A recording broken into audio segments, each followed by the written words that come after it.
Good morning, सुप्रभात मेरे शेरों शेरनियों रसगुल्लों। और कल हमने यही क्लास ख़त्म की थी, आप सभी को पता है, थोड़ा आँख में दर्द हो गया था। चलिए अब यहाँ से क्लास स्टार्ट करते हैं और उम्मीद नहीं, मुझे पूरा आशा विश्वास है कि आप लोग क्लास रोज़ कंप्लीट करते हैं और नोट्स लिखते होंगे। और आज की क्लास में बढ़िया मज़ा आने वाला है अपन को। चलिए पढ़ते हैं, धीरे धीरे पढ़ेंगे। सिंधु सभ्यता एक नगरीय शहरी सभ्यता थी, पहली ऐसी सभ्यता थी जो शहरी सभ्यता थी। यहाँ की जो सड़कें थी वो एक दूसरे को समकोण पर काटती। समकोण का मतलब ऐसे थी सड़कें, ठीक है, पूरब से पश्चिम दिशा में थी। तो पूरब से पश्चिम दिशा, जिससे हवा द्वारा सड़क सुताई क्या हो जाती थी, साफ हो जाती थी। नालियाँ जो हैं वो ढकी हुई होती थी। अर्थव्यवस्था का अगर सिंधु सभ्यता में पूछे मुख्य आधार क्या था, कृषि था। व्यापार विदेशों से होता था। इसका समाज 4 वर्गों में बटा था।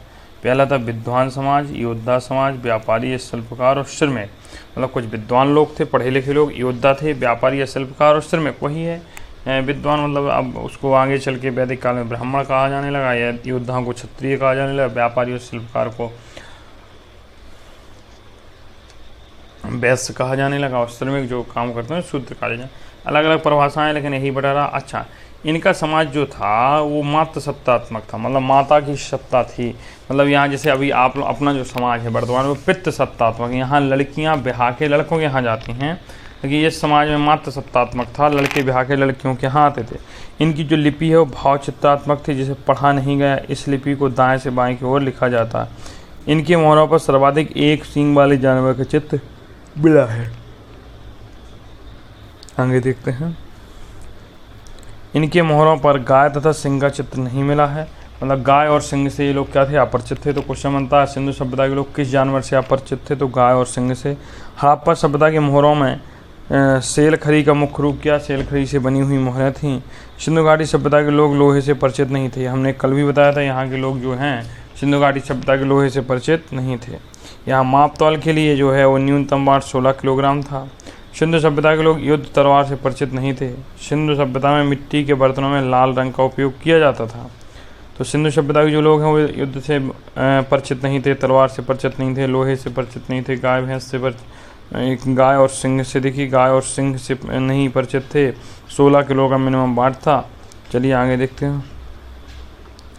सिंधु सभ्यता में मिट्टी के बर्तनों में लाल रंग का उपयोग होता था। सिंधु सभ्यता विश्व में सिंधुवासी जो थे, सिंधु सभ्यता के लोग थे, विश्व में प्रकाश के प्रथम उत्पादक थे।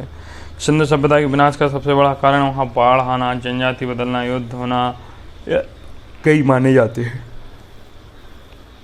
हाँ, चलिए। सिंधु घाटी सभ्यता के लोग कृषि करते थे, पशुपालन भी करते थे, परंतु इनका मुख्य व्यवसाय क्या था, व्यापार था। आगे चलते हैं।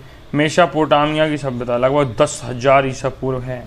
चलिए, इसका विकास दजला फरात नदियों के मध्य हुआ। तो मेसोपोटामिया की सभ्यता कहाँ विकसित हुई, दजला फरात नदियों के मध्य हुई। यहाँ की मिट्टी अत्यधिक उपजाऊ है। यह सभ्यता ग्रामीण थी। सिंधु सभ्यता कैसी थी, शहरी थी। दजला फरात की सभ्यता कैसी थी, ग्रामीण थी। इसकी अर्थव्यवस्था का मुख्य आधार क्या था, कृषि। जबकि सिंधु सभ्यता का मुख्य आधार क्या था, व्यापार। इस समय मंदिरों को जिगरत कहते थे। क्या कहते थे, जिगरत कहते थे। आगे देखें। मेसोपोटामिया की सभ्यता के 4 भाग हैं। सुमेरियन की सभ्यता, चाहिए 2 बार लिख गया। सुमेरियन की सभ्यता एक ही है, ये दोनों एक ही। बेबीलोन की सभ्यता, सीरिया की सभ्यता, कैल्डिया की सभ्यता। तो सुमेरियन की सभ्यता है, बेबीलोन की सभ्यता है, सीरिया की सभ्यता है। और आगे चलते हैं। झूलता हुआ बगीचा बेबीलोन में स्थित है। जो झूलता हुआ बगीचा है वो कहाँ स्थित है, बेबीलोन में स्थित है। सिकंदर ने इस सभ्यता का विनाश कर दिया और इसके स्थान पर ग्रीक सभ्यता थोप दी। जो सिकंदर था उसने सभ्यता का क्या कर दिया, विनाश कर दिया, और इसकी जगह ग्रीक सभ्यता थोप दी। विश्व की सबसे पहली सभ्यता मेसोपोटामिया की सभ्यता थी, जो पूर्णतः ग्रामीण थी। अब जैसे देखो, अभी जो हम सभ्यता जी रहे शहरी सभ्यता है, धीरे धीरे इस सभ्यता का विलोप होगा। एक बार फिर लोग गाँव की तरफ भागेंगे, फिर ग्रामीण सभ्यता उभरेगी, होता रहता। विश्व की सबसे पहली सभ्यता मेसोपोटामिया की सभ्यता थी, जबकि विश्व की पहली नगरीय सभ्यता सिंधु सभ्यता थी। अब देखते हैं मिस्र की सभ्यता, जो 2100 ईसा पूर्व है। चलिए भैया, क्या है, यह मिस्र के रेगिस्तानों में स्थित है। मिस्र की सभ्यता को नील नदी की देन कहते हैं। इस सभ्यता की विकास फिरौन के नेतृत्व में हुई। तो मिस्र सभ्यता का जो विकास है, सभ्यता का विकास है फिरौन के नेतृत्व में हुआ। आगे देखते हैं। इस सभ्यता में, जो मिस्र की सभ्यता है, इस सभ्यता में तुम्हारा पिरामिड, सूर्य कैलेंडर, मम्मी का विकास हुआ। अर्थात इस सभ्यता का रासायनिक शास्त्र सुदृढ़ था। तो तुम्हारी जो मिस्र की सभ्यता है उसका रासायनिक शास्त्र कैसा था? सुदृढ़ था, मजबूत था। इस समय रासायनिक शास्त्र बेहतरीन था। ठीक है, जैसे गीजा का पिरामिड जो है इसी समय की बनाया हुआ है। मिस्र की सभ्यता का सबसे प्रसिद्ध क्या था? गीजा का पिरामिड था। अब आगे देखते हैं हम, अगली जो सभ्यता है वो है रोम की सभ्यता। और रोम की सभ्यता बाबा हम बात करते हैं, इसे इटली में विकसित किया गया। देखो ये जल्दी जल्दी इसलिए पढ़ा रहे हैं कि यहाँ से एक आध क्वेश्चन उठेगा आपका। तो इसे इटली में विकसित किया गया। इन्होंने पूरे भूमध्य सागर पर अधिकार कर लिया था। किन्होंने? रोम की सभ्यता ने। प्राचीन सभ्यता में कि यह सबसे विकसित सभ्यता थी। आज भी इस सभ्यता के अवशेष सुरक्षित हैं जो पर्यटन का आकर्षण केंद्र हैं। इस सभ्यता के दो सबसे बड़े राजा जूलियस सीजर और आगस्टक थे। और जूलियस सीजर जो आगस्टक हैं, जूलियस सीजर की आप कहानी पढ़ेंगे इंटर की अंग्रेजी में। इनकी हत्या धोखे से इनके मंत्रिमंडल द्वारा की गई। आगे देखते हैं फारस की सभ्यता। यह वर्तमान ईरान में है। ईरान को फारस की खाड़ी है ईरान के पास। क्यों? क्योंकि उसका पुराना नाम फारस था। इस सभ्यता का विकास तेजी से हुआ था। इन्होंने पूरे अरब प्रायद्वीप पर अधिकार कर लिया था। इनकी भाषा फारसी थी और पारसी धर्म मानते थे। भाषा फारसी थी और धर्म पारसी था। भाषा फारसी और धर्म पारसी था। आगे चलते हैं। सिकंदर ने इस धर्म का क्या कर दिया? अंत कर दिया। अब आते हैं वन लीनियर। और वन लीनियर भैया इस टॉपिक का वन लीनियर के बाद होगा क्वेश्चन, महत्वपूर्ण प्रश्नोत्तरी। अगर आप वन लीनियर अच्छे से कर गए तो मतलब समझ लीजिए कि आपका इस सिंधु सभ्यता से क्वेश्चन बाहर नहीं जाएगा। हड़प्पा सभ्यता में कौन सी दो मुख्य खाद्यान्न फसलें पाई जाती थी? गेहूं और जौ। क्या था? गेहूं और जौ। स्वतंत्रता प्राप्ति के बाद सर्वाधिक हड़प्पाकालीन स्थलों का पता कहाँ से चलता है? गुजरात से। स्वतंत्रता प्राप्ति के बाद सर्वाधिक हड़प्पाकालीन स्थलों का पता कहाँ से चलता है? गुजरात से। ठीक है। हड़प्पाकालीन शहरों एवं नगरों को किस प्रकार बांटा गया? आयताकार खंडों में। किस प्रकार बांटा गया? आयताकार खंडों में। आगे देखते हैं। मानव सभ्यता को सैंधव काल के किन दो प्रमुख चीज़ों की प्राप्ति हुई थी? तो गेहूं और कपास। तो जो सैंधव काल में कौन? गेहूं और कपास मिला है।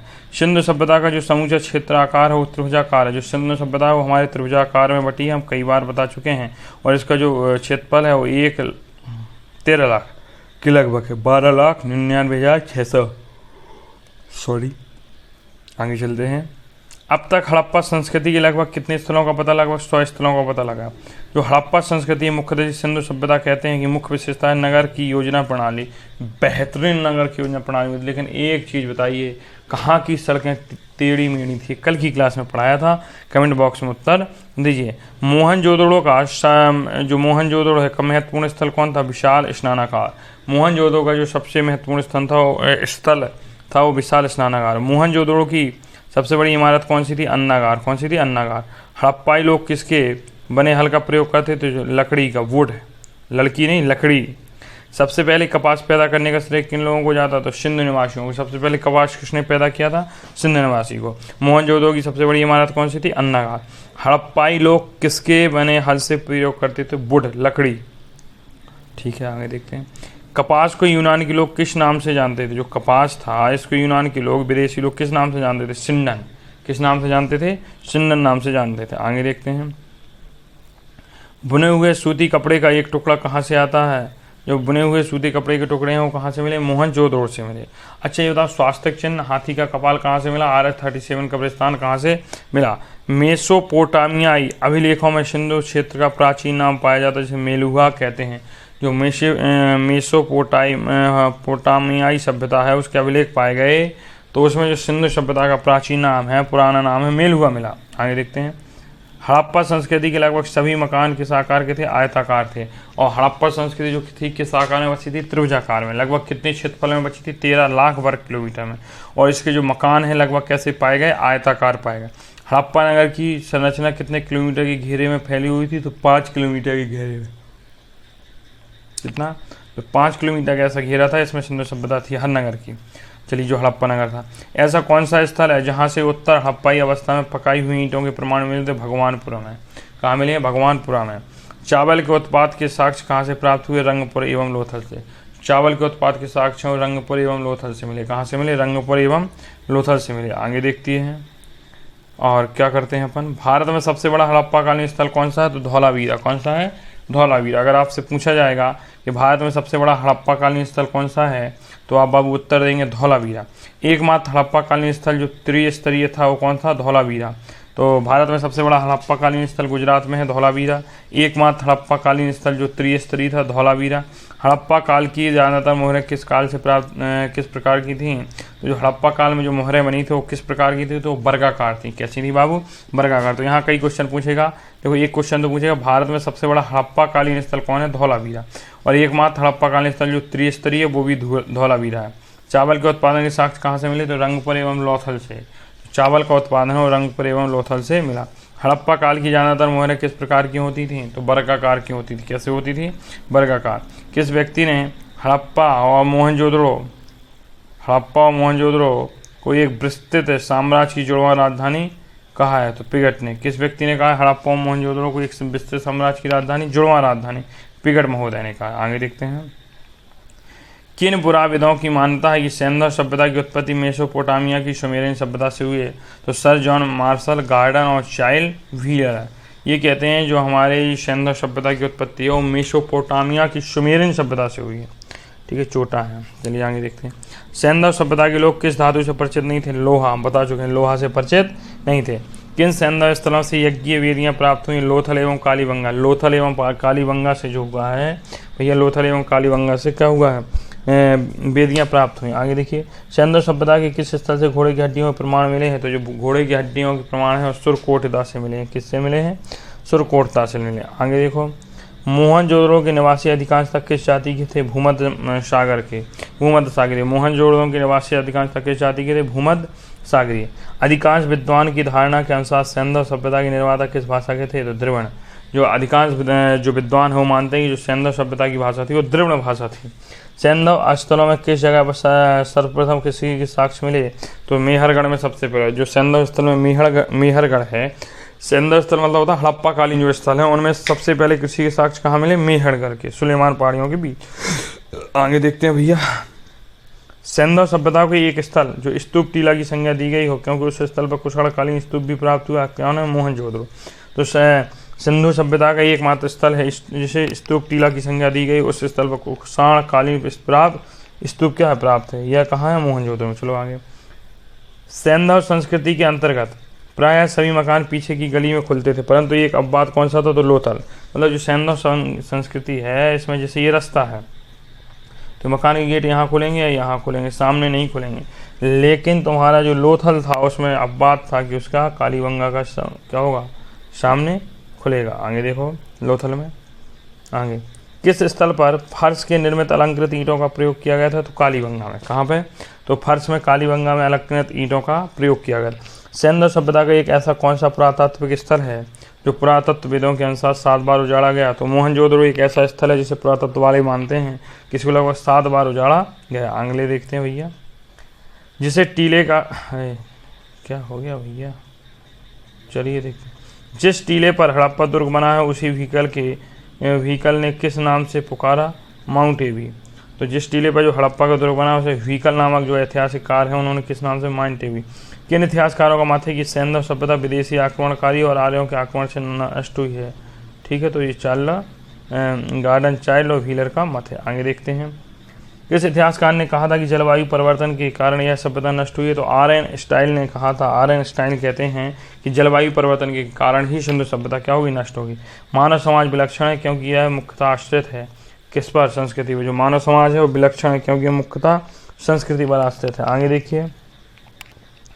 सिंधु घाटी सभ्यता में को आर्यों से पूर्व रखे जाने का महत्वपूर्ण कारण क्या थे? मृत भांड थे। क्या थे?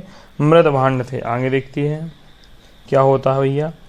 नहीं देखिए भैया, आराम से पढ़िए। अगला देखते हैं। भारतीय पुरातत्व सर्वेक्षण विभाग के महानिदेशक कौन है? Sir John Marshall. ये सबको पता होगा।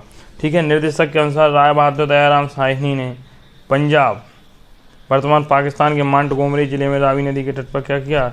हड़प्पा सभ्यता का उल्लंघन किया। कब किया? 1921 ईस्वी में किया। सर जॉन मार्शल ने सर्वप्रथम इसे नाम दिया और सिंधु सभ्यता का। रंगपुर जहाँ हड़प्पा समकालीन स्थल है वह सौराष्ट्र में है।